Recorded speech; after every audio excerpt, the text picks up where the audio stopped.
Jared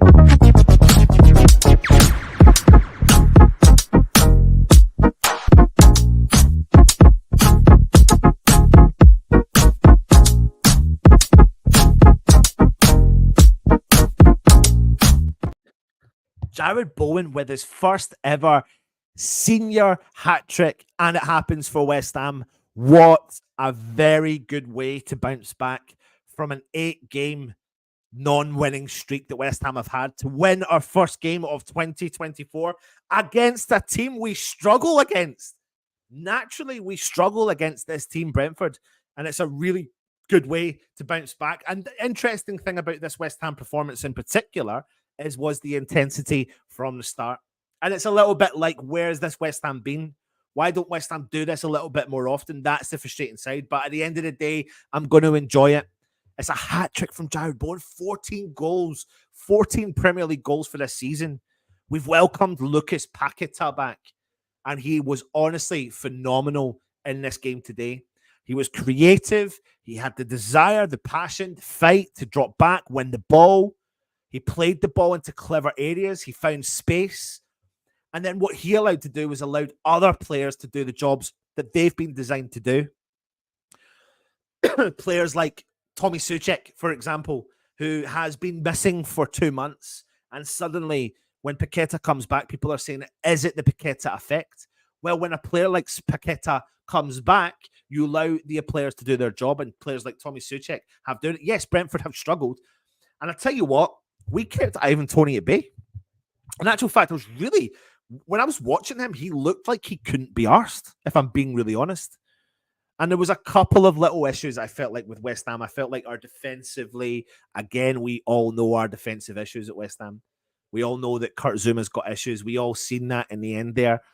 And I'll hold my hand up and I'll say that I think Mavropanos has stepped up tonight. He's done a good job, and they looked a bit more solid. And just little lapses of concentration has cost us in terms of conceding goals. But it really shouldn't matter, because at the end of the day, we've walked away with 4-2 winners. Scoring goals, and you have to outscore your opposition to win games, and that's exactly what we've done. That's a bit like, that performance tonight is actually a little bit like the David Moyes of the lockdown, and following on from the lockdown. Sometimes we'd go 3-0 up. Who remembers that? And then we would concede 2 or 3 goals, or we would, go down 2-0 and then win 3-2.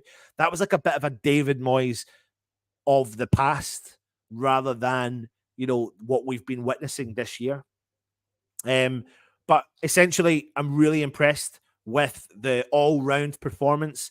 And you can see, listen, the one player who didn't get a goal tonight was Mohamed Kudus, and I don't really know how he didn't walk away with a goal tonight, because he done everything else except for get a goal in a West Ham shirt tonight. He played 89 minutes. He had 1 assist. He had 63 touches. He was accurate with 80% of his passes tonight. He had 2 key passes. He was accurate with a third of his crosses. He created 1 big chance. He was successful with 50% of his dribble attempts. He won 50% of his ground duels. He won 30% of his aerial duels. He did lose possession 22 times, but a player like him is expected to lose that amount of possession in a West Ham shirt, especially when they're being as creative as they are. And to welcome back Paqueta when nobody expected it, to him to put 76 minutes in on the field, and he didn't even walk away with an assist. I'm really surprised at that. 1 key pass, 68 touches, 86% pass completion rate, 100% crosses accuracy, 50% long ball accuracy from him tonight. 2 shots off target. He won a quarter of his ground duels. He won 50% of his aerial duels. He made 1 interception, 3 clearances, and 1 tackle. And that's what you get with a Lucas Paqueta. Someone that's the all-round performance. But I tell you what, without the obvious, stating the obvious, the person that's in the thumbnail, the picture that is there for you to see is Jared Bowen. What a performance from him tonight. The full 90 minutes, 3 goals, a hat-trick.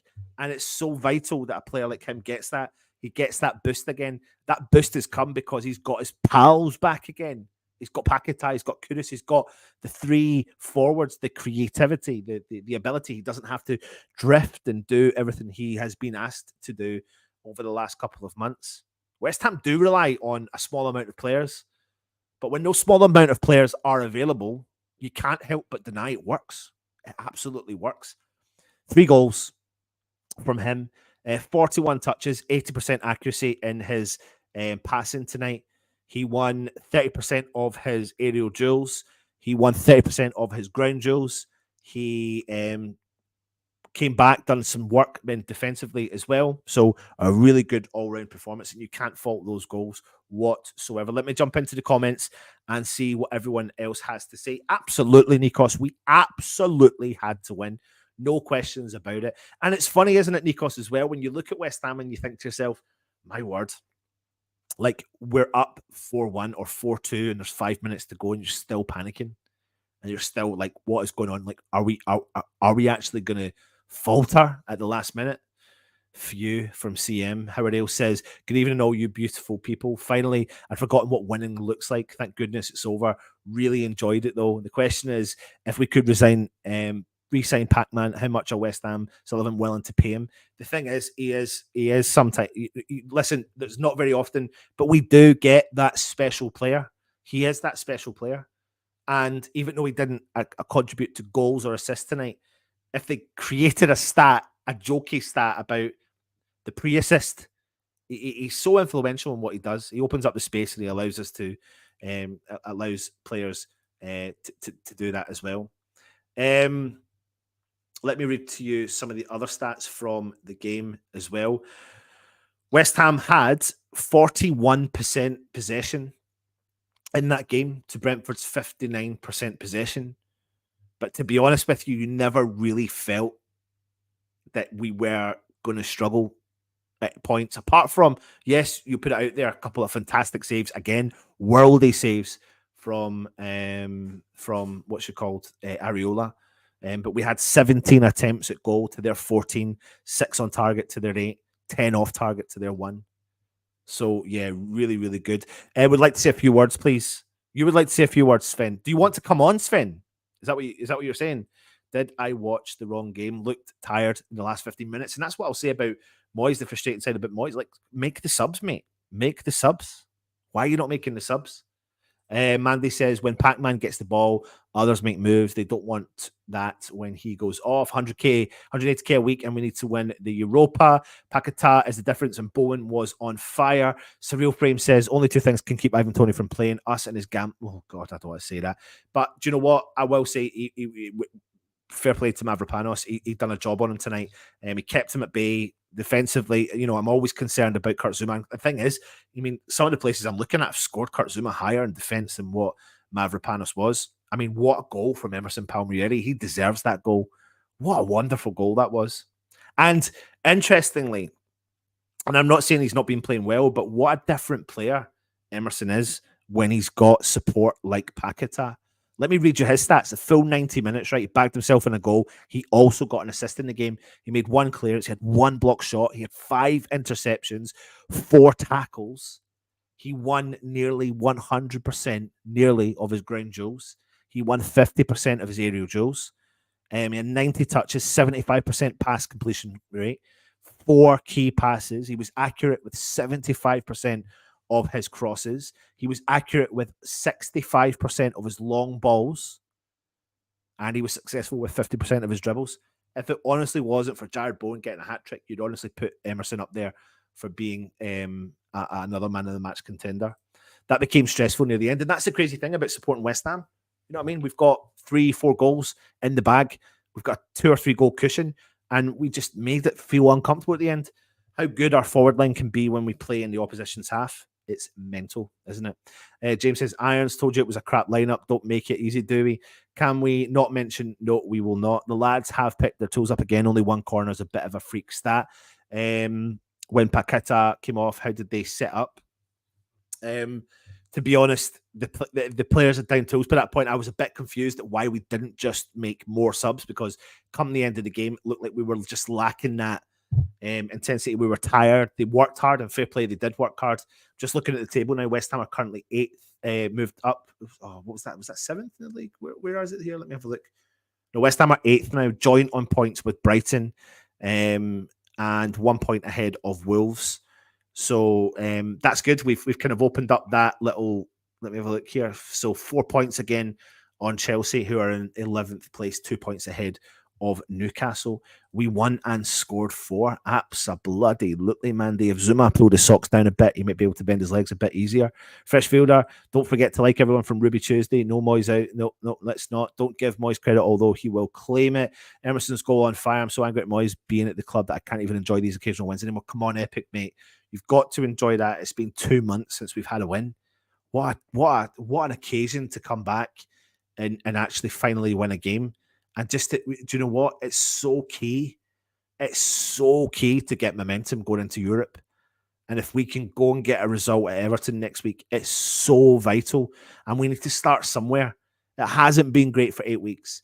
It's no coincidence, equally though, that when you lose your 3 best players up the top, that is what's going to happen. And that is exactly what happened. Yes, okay, strength and depth's been an issue, but at the end of the day, when you lose your 3 best players, no club around the world would be able to deal with the ability to lose 3 of their best players. Right. I am not going to be the only one coming at you tonight, because this man is coming in to join us tonight, and it's BB. Not BB, it's BB. Where'd that come from? Mate? Yeah, mental. Where's that been all calendar year? Just shows you. We looked a completely different side today. The last few days, the last few games without Paqueta, we look so different.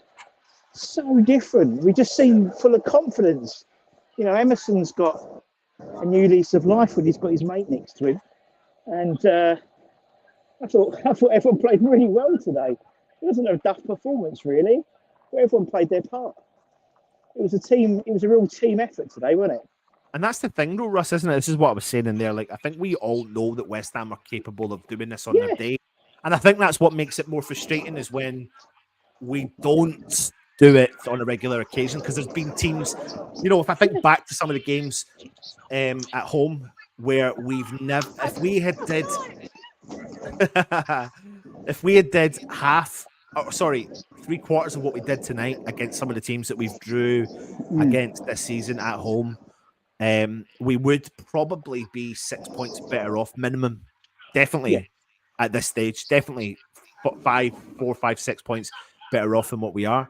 And I think that's the frustrating in the fans, and I understand the frustration in the fans. But as I said in the chat, like, you know what, Russ, we haven't enjoyed a win in 2 months.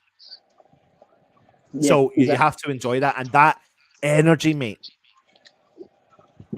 Just honestly, Brentford looked ordinary today, didn't they? I thought they looked really ordinary. Is that down to them, or is that down to us? What do you think? You can't deny the intensity level in the first half was through the roof. Oh, it was through the roof. I think a bit of both. I think you know, we know a couple of quick goals can make a big difference, and obviously a couple of quick, literally 2-0 up after like 10, 12 minutes, something like that, knock the wind out of them. And they did well to get one back, obviously. I mean, they kept on plugging away towards the end, but I thought we made them look ordinary. And it might be them not playing to their capabilities, and we were just playing how we could have played. That's the frustrating thing, isn't it? I mean, this side, you know, you just see with Paqueta particularly, just had a completely different. I mean, we've seen some dross this week, this sort of calendar year, and that was poles apart. That was a bit like the beginning of the season, you know, where everyone wants the ball, everyone's looking for the ball, the wings are going far, you know. The amount of times we switched play, I mean, even Tommy Souček was getting involved with the old pass and postural balls again. You know, I thought he had quite a good game, Souček, to be honest, but he did. He had a fantastic game. There wasn't really anyone apart from, maybe you could question, obviously, Zuma's defending. Yeah. And I said in the watch along as well, like, I don't understand what it is about West Ham. You know, we've got a 2-goal cushion with 5 minutes to go in injury time, and I'm still shitting myself because they're coming on the attack. and normal teams wouldn't have to shit themselves to that level that we do. But it was there in an abundance, and obviously it's squeaky bum time. But at the end of the day, do you know what? We had to get the job done, and it wasn't just tonight. Wasn't just about getting the job done. Tonight had everything that we know we are capable of doing, and equally part of that is not just because of Paqueta, but it's also because of Kudus, and it's also because of Jared Bowen. I mean, a hat trick from Jared Bowen, Russ, takes him to 14 Premier League goals this season. Yeah. 14 fucking Premier League goals. Yeah, and I just said in the chat, like, I can't remember the last time a player for West Ham scored 20 league goals. Probably Sheringham. Was it Sheringham? Probably, yeah, probably. I think not in the Premier League, though. Not in the Premier League, no. I mean, Hartson. Which is ironic because it was wherever it was 25 years, whatever it was, that he made his debut. Yes, against Spurs with Kitson today. So, yeah, it would have been Hartson probably. Yeah. But yeah, it was just, I mean, that third goal was, you know, and again, you know, Rossi, come on, you Irons. Go on. Who's that? He's just pissed.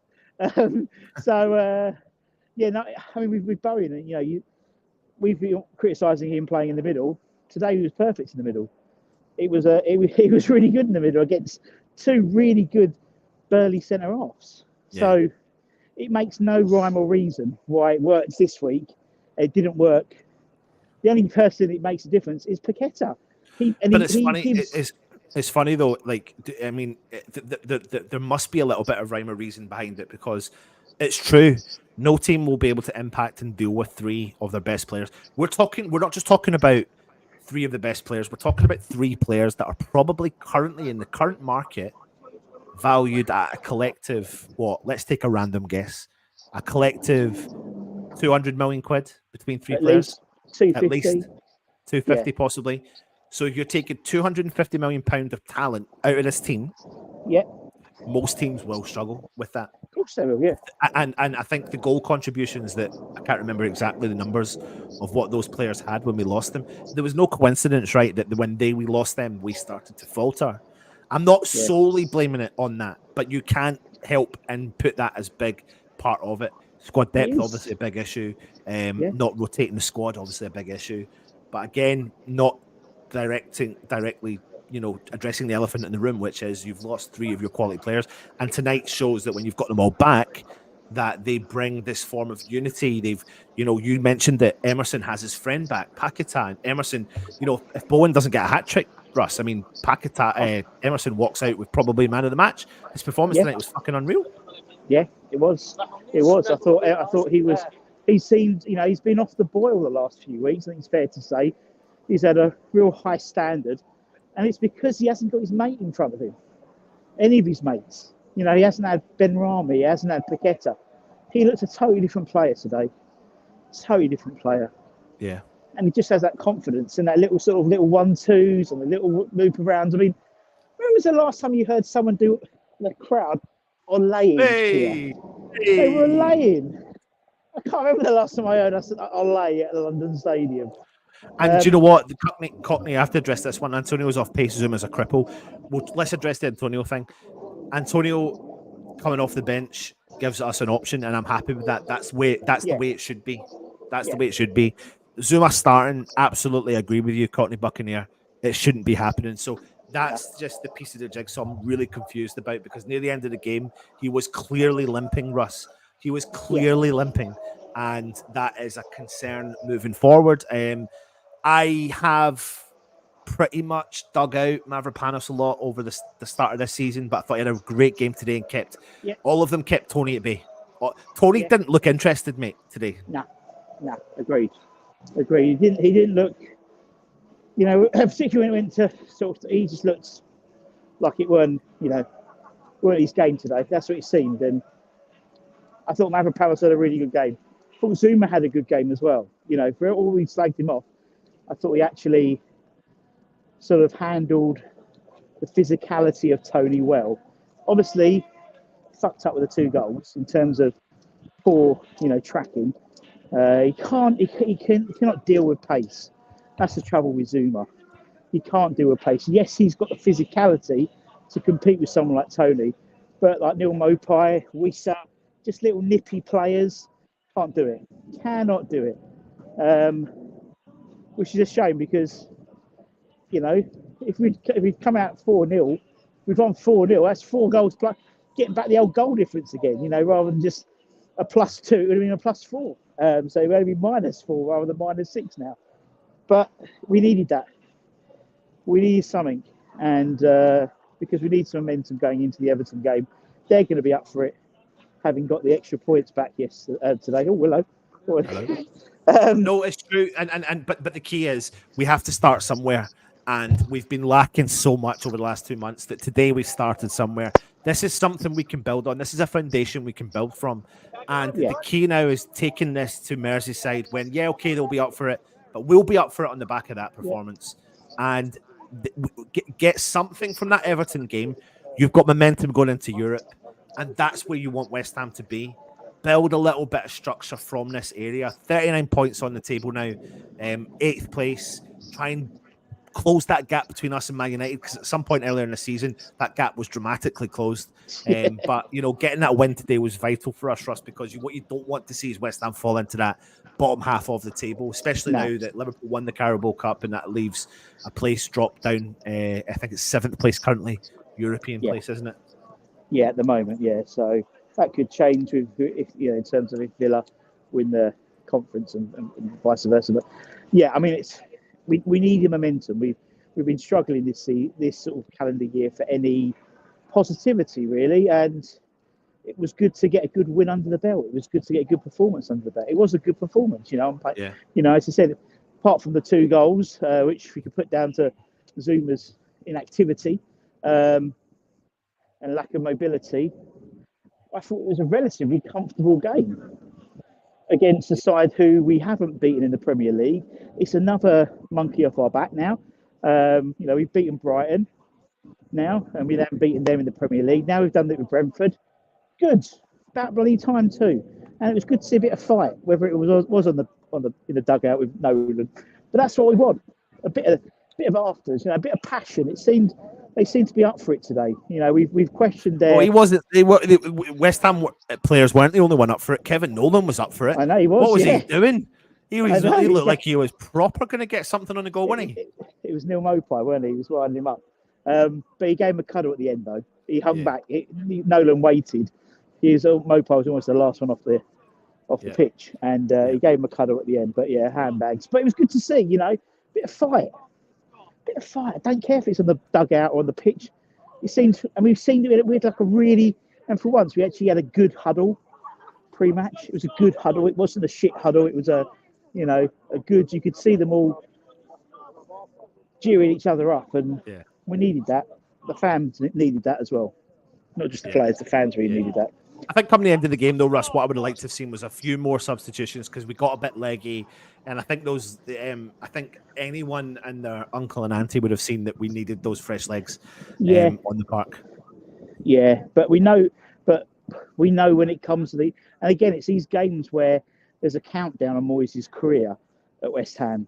It's always these games. He ends up turning up.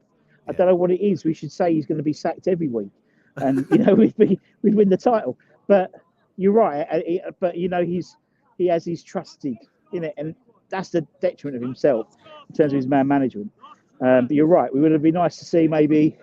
I know Ben Kate. I would like to have seen Jared. He looked like he got a knock. Was hobbling around a little bit. Would have maybe whacked Danny Ings on for the last 10 or whatever. But and then I tell you what, I mean, listen, for everyone who's watching, go and enjoy this West Ham victory. Yeah. We'll pick up from this tomorrow. We'll discuss more in depth about the game as we prepare for the game at the weekend against Everton. I'm assuming possibly we'll maybe bring the ratings back. It's been a little while since we've done some player ratings. Possibly, depends on how lucky you are. So join us for that stuff tomorrow. But I'll leave us on this final comment from Michael Blease. 1 point and we are safe. Yeah, exactly. Russ, give everyone your final words, mate, before you go. Final words. Enjoy it. We've suffered a lot this year already. And let's build on it now. Let's build on it. It means nothing if we don't get anything against Goodison Park now. That's for sure. And Mark's won some money on the scratch card, so good luck to you. From both Russ and I, and Holly, of course, who came in and done the first half of the commentary. Thank you so much, everyone, for all the support. Go and enjoy the West Ham 4-2 victory. And let's refocus tomorrow and see what we can do for the rest of the season. Fingers crossed we've picked up something. Do you know what, Russ? If anything, a little bit of momentum will do us good. That's what we need. So, Exactly. yeah. Totally. Thanks for watching. And of course, come on, you wonderful Irons. Irons. Irons.